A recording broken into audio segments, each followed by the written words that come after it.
Welcome to State of the Hack. I'm Christopher Glyer. And I'm Nick Carr. And we're here with Nate Warfield here at DerbyCon and from the Microsoft Security Response Center. So welcome to the show. Thanks. And so we thought it'd be interesting to talk to Nate. So actually, why don't you walk the audience kind of through your role and what you do, and actually the role of MSRC. Yeah, so MSRC is, like I said, Microsoft Security Response Center. We are the main point of intake for all vulnerability reports coming into Microsoft. My specific role in there is I handle most of the stuff that comes in from Windows. So I like to say you may remember me from such hits as MS1710, WannaCry, NotPetya, Spectre Meltdown, BlueKeep, DejaBlue. All of those ones are. Do you remember them by like numbers, or do you find the like term like BlueKeep or other ones like that helpful? I actually think the names are kind of funny. The running joke that we have is it's not actually a vuln until it has a flashy name and a logo, or a website, or all three. But yeah, so that's what I do is mostly work with security researchers. They'll send us vulnerability reports. Either sometimes it's like Project Zero will send us stuff because they're Project Zero. Some people will be looking for bounty. We work with governments that send in, weaponized ODAs and nation-state type attacks, and then I just sort of herd the cats, make sure that everything gets fixed on schedule. If there's issues with reproduction of what they sent us, then we go back and forth with them. So the workflow is kind of like a support ticket, but much more at stake, right? Right. Yeah. So. Oh, do you want to do a little bit of just your background? Oh, yeah. So people like to hear how you got into it. So, yeah, I have an interesting way of getting into InfoSec. I started hacking in networks when I was about 12. I was hacking BBSs over dial-up. I was homeschooled and grew up in Hawaii, so I didn't have a lot of friends. I was very nerdy and computery, and being a homeschool kid, that was my outlet, was finding other things to do. So yeah, got a little bit of trouble war dialing around the island of Oahu because it's all full of military bases. Didn't have any DoD folks show up to kick in my door. So yeah, I was sort of a little troublemaking hacker kid, desyncing undernet, pirating software. Got in some trouble at school for that, and then. When I moved to Washington about 20 years ago, I started just going into network engineering. I was like, I was really good at getting into networks and doing sort of bad things to them. And I was like, you know what, I don't want to go to jail. I'm going to just do this professionally. So I spent most of my career just doing network engineering and then dabbling in sort of gray hattish things on the side. And then about 5 years ago, I decided, what, I'm just going to go do InfoSec full time. In the last 3.5 years, I've been in MSRC. So yeah, it's fun. I like to stay doing most of my research is like cloud security, network security, looking at like holistic problems of woeful configurations, mass scale attacks. I was tracking down like NoSQL ransomware a couple years ago.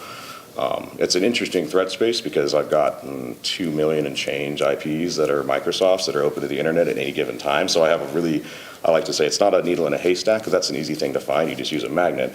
But you want to find one like gray needle in a pile of black needles. That's a much harder problem.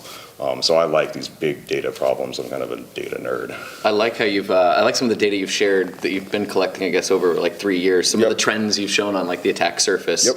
I feel like you're trying to highlight some stuff you see as a big issue. You want to walk people through some. Yeah. So I have a database, a couple of databases that I set up that I track open port data across the entire internet. Actually, the whole internet, and then I subdivide it out into the US, UK, Russia, China, India, and then 5 of the major clouds. So Azure, Amazon, Tencent Cloud, Rackspace, and a couple others. So I just pull this data every day out of Shodan and I dump it in a database so that I can look and say, okay, like, is anything getting better? Is anything getting worse? Yeah. What's the answer? It's always getting worse. Like, if I could have one thing to tell you people, stop plugging everything into the internet. Do you start your day off like this? Because yeah, day's starting, having coffee, things are getting worse. Yep. It started out with when I started looking at this NoSQL attack campaign that was like 2.5 years ago.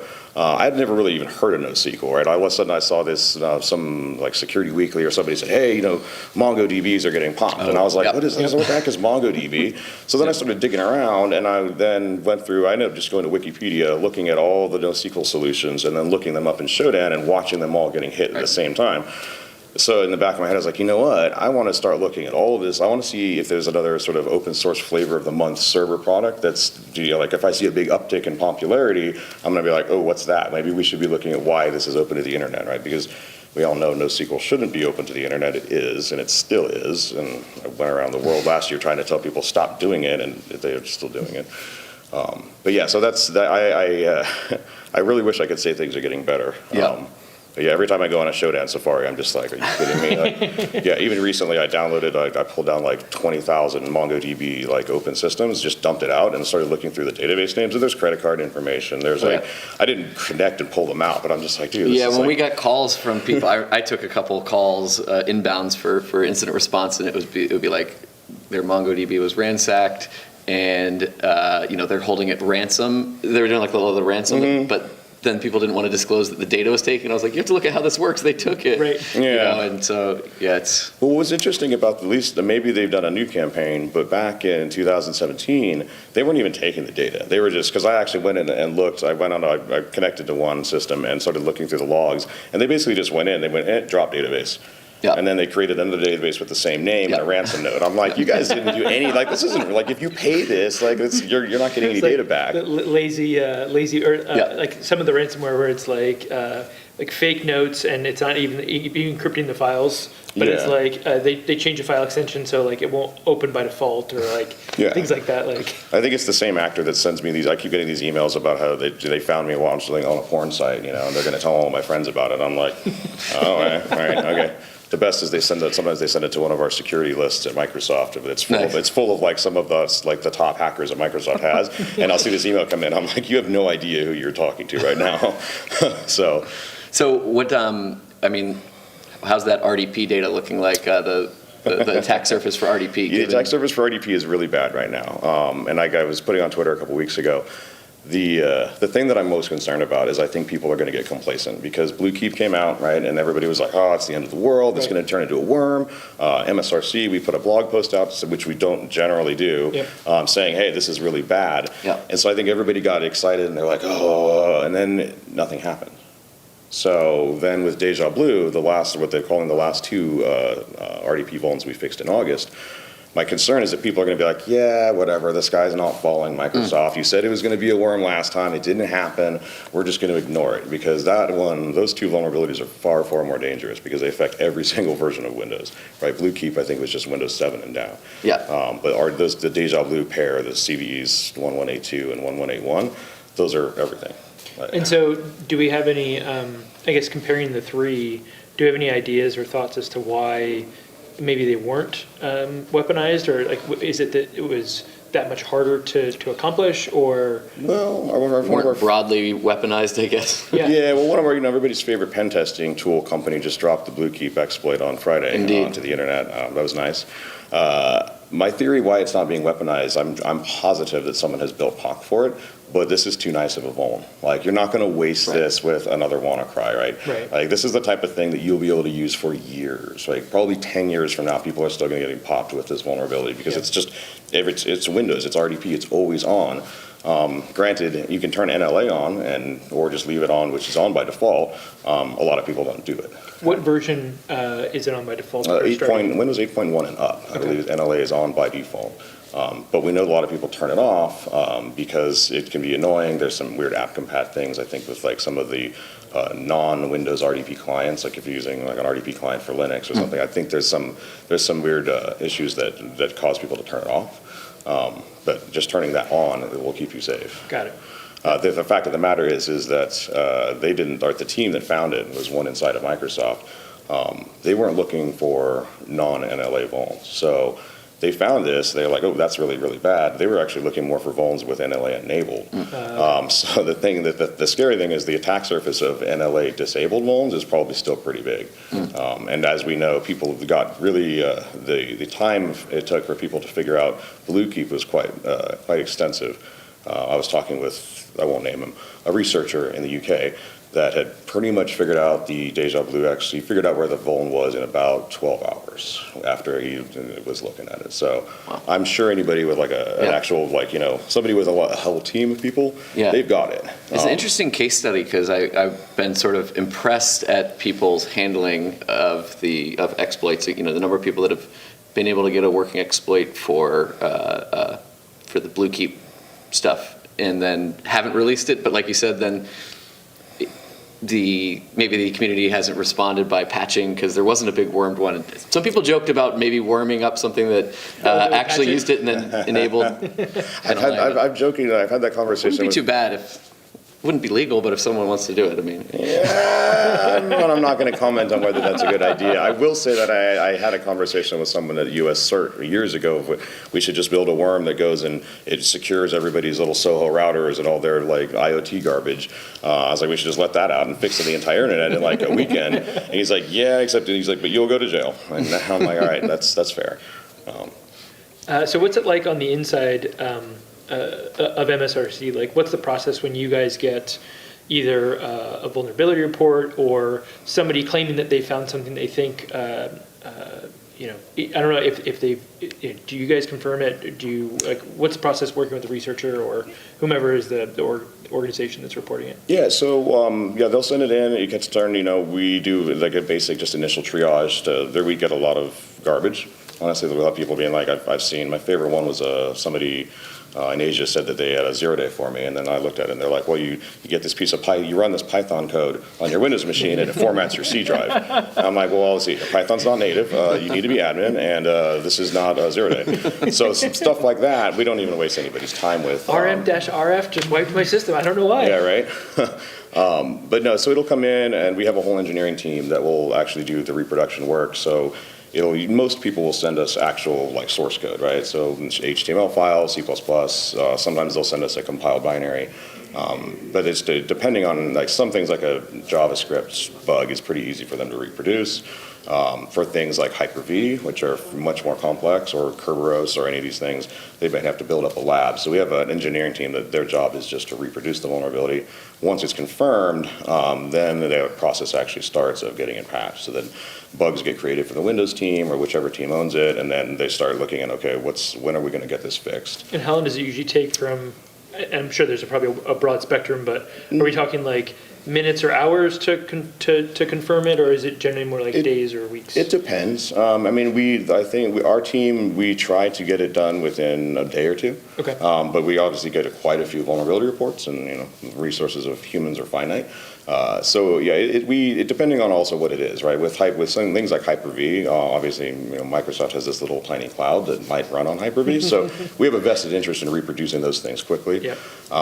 But yeah, it's usually a matter of days. Okay. It doesn't take weeks unless it's something that's really, really complex.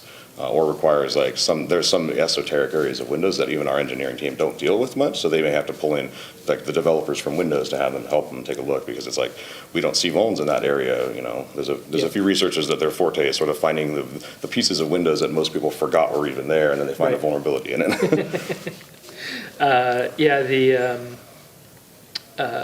So you go through the process, you confirm it, and then how hard is it often to get that, like especially if something's being actively exploited in the wild, to get something turned around and either included in a Patch Tuesday release or out of band? Is that? There's always a risk assessment made, right? So we look at like in instances of like nation state or like active exploitation, we'll usually look at, say if something showed up today, which is the 7th of September. We got like 3-4 days until Patch Tuesday. Yeah. That's not going to make Patch Tuesday, right? There's not enough time to rebuild all of the patches for Windows and go through testing. So that may be something where they would do an out of band. Depending on what the risk level is, like sometimes if it's like, it's only affects like Internet Explorer 6 or something, like if it's some weird off thing, it doesn't affect all platforms, the decision may be like, okay, hey, you know what, there's not a huge risk, maybe we'll push this to the next Patch Tuesday. Most of the time though, when it's being actively exploited, we try to get it done as soon as possible. Yeah, I remember so there's been a couple of campaigns. So APT3 was always one of my favorites, where like almost like clockwork, they'd have a 0-day. Didn't you find one of the 0 days? Yeah. I did find the forensic art. Well, I was doing analysis in 2014. So FireEye talked about Operation Clandestine Wolf and Clandestine Fox. I think Fox was the first one. But yeah, APT3 would send a spear phishing attack with a link in it. And so I was doing analysis and found the forensic artifacts that we were able to then put together that actually then had the exploit. But from a vendor perspective, so we'd work with Microsoft, pass them reproduce it ourselves, and pass it to Microsoft, and then. But meanwhile, APT3 is hitting like multiple different companies, like with new rounds of a phishing attack like every day. I think especially in like the clandestine wolf attacks, there'd be like 12 20 new customers or clients of ours that would get targeted. So there's definitely it can be high pressure to get it patched quickly, but I imagine it's pretty complicated in terms of all the regression testing and you're trying to get something out fast, but you don't want to break a bunch of stuff too. Yeah, there's always that. Like I said, the risk assessment is exactly that. With hundreds of millions, billions of Windows machines out there, we can't say, okay, if we even 3 companies, that's a big deal. But if we fix 3 companies and break 700 million other people's computers, the fallout will not be great, right? But we also, what we look at too with active exploit, well, with most things, we look to see if there's anything we can do to mitigate it, right? If it's being actively exploited and maybe it's a complex fix, we would say, hey, you can turn off like Windows scripting host, for example, or maybe disable this thing, and that'll neuter the attack until we can get the patch out. And then it's with the active exploitation is always interesting because we try to sort of adhere to the whole coordinated vulnerability disclosure thing. We ask researchers to not disclose once they've told us about it. But when companies come to us and say, hey, like FireEye says, hey, we found a thing being exploited, we are not going to say, okay, well, don't talk about it. We'll be like, hey, maybe don't post the POC online, but we understand if you're going to warn your customers and say, hey, FireEye, that's your business. So we're very flexible. We understand we're all sort of in this together. We're all trying to defend people. So that's we spend a lot of effort trying to make sure that we get it done quickly and safely, without breaking everyone. Which is a tough balance to do day in, day out. Yeah, it's a tightrope for sure. Yeah, it'd be interesting to me now, kind of working a little bit on the software side, seeing the processes you guys have to actually be able to do that and know what am I going to impact and not. I can only imagine what the level of automation and other testing that goes into that. But. Yeah, well, it's definitely it comes down to really what components of Windows too. So most of the 0 days that I've seen have been browser based things, right? Because that's your average thing. A phishing email, you click a link, you're popped. But some of the stuff, Will Schroeder and Lee Christensen talked about the Kerberos Active Directory Forest thing. That was one where we looked at it and we're like, yeah, this is actually a really bad vulnerability, but we can't just ship a patch and risk breaking everybody's Active Directory machines, right? And it was interesting because they highlighted this, hey, Microsoft did a really good job of this, which was sort of, I liked it as a compliment, but when you think about it, it wasn't that we were doing so much a really good job as we were doing it very, very carefully because we wanted to give customers the time, if for some reason they had a weird dependency on this, this domain trust, they could opt out, right? We didn't want to ship a Patch Tuesday thing and just break everything. So those types of fixes take a little bit longer. With a browser fix, the regression risk is almost null, right? You can say, okay, yeah, this is just a VB script vulnerability, or it's a Chakra JavaScript array overflow problem. Those are quick. Very little, they just know it's easy to fix and not going to break anyone. I see.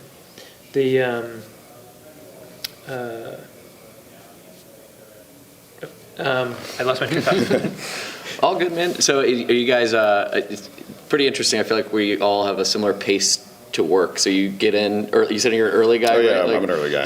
And after seeing that the internet is getting worse, showing your data, then it just sounds like you've handled a lot of the really interesting escalations that come in. I get a few. Any of them that stand out to you? Just any events that?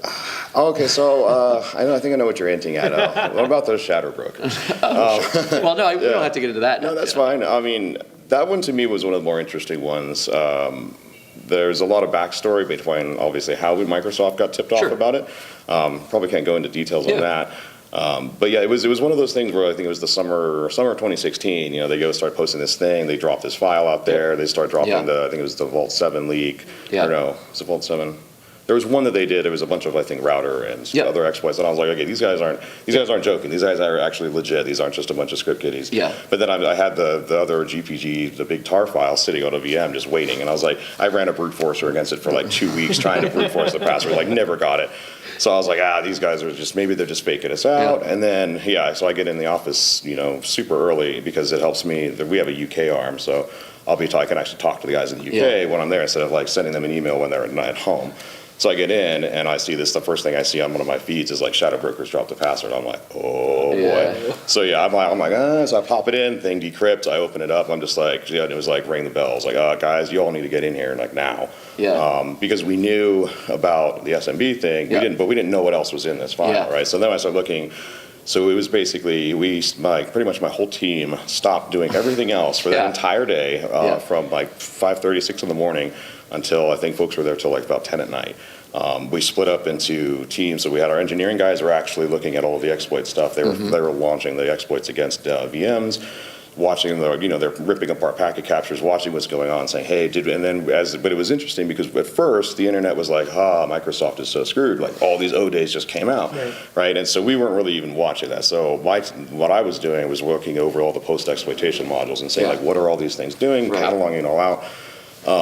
So it was fun because we had a big chat thing going of like people checking in on different work streams, and so the guys are like, hey, the SharePoint thing, yep, we already fixed it. And they're like, hey, this Microsoft Exchange vuln, oh yep, we already fixed that too. And hey, the SMB thing, yep, we got that too. So it was sort of this like, it was a huge problem at first, and then we were like ding, ding, ding, ding, ding, ding, ding, ding, ding, and by the end of the day we realized we fixed all of these. Like there wasn't a single O day, if you were fully patched, there wasn't a single O day left in there, right? They were all fixed. And it was fun to watch the internet kind of turn around. I think it was Kevin Beaumont was saying, he's like, man, Microsoft, these are all fixed. Like everybody was sort of like, whoa, like you don't hear like good job Microsoft a whole lot, which good job Microsoft. Yeah, you're welcome. But that was interesting. And then of course we were like, where did we patch, right? And then people started lobbing the Eternal Blue exploit around, right? And so. At the time, so we were like, okay, we fixed them all. At least the patches are out, but as we know, not everybody patches on Patch Tuesday. So I jokingly say, like, it's like sometimes script kiddies are like giving an AK-47 to a chimpanzee, right? They're like just shooting it everywhere and launching. They were using the implant too. So what the problem was is I couldn't see that in Showdown, right? Right. So I was like manually, I pulled out all of like the Azure IPs, like 14,000 machines that had SMB open, scanning them all by hand, like with a script from NCC Group, I think. And just to see like, okay, how much of this how many people have been hit in Azure that haven't patched, or how many people are getting implanted? And there was like 50 machines that had the implant. And I was like, that's 50 out of 14,000 is not too bad, like, right? Maybe everybody got fixed, everybody's patched, we're all good, go home. And then, of course, a month later, WannaCry comes out, which was, I come in. It was like that spring and summer of 2017 was interesting because it's like every morning I'd come in and I'd be like, all right, I wonder what's going to happen. And I started fearing Fridays, right? Because Friday was when the Shadow Brokers dropped the O days. Friday was when WannaCry hit. I think it was Friday in May. So I was watching this like, okay, hey, look, April 12th. Or 14th, they drop all this stuff. I'm like, okay, that was a busy day, So a month later, I go in the office and I'm like, there's stuff getting shut down all over the UK. I'm like, what is going on? And so it's, ring the bells again. So like, I feel like, dropping exploits creates work for a lot of people. These are real humans. If we're learning it creates work for everyone. I feel like we're not going to convince people to stop that behavior. Maybe do it on a Monday. Yeah, let's start small. Yeah, that'd be great. Or maybe don't do it when everybody's at a hacker conference. I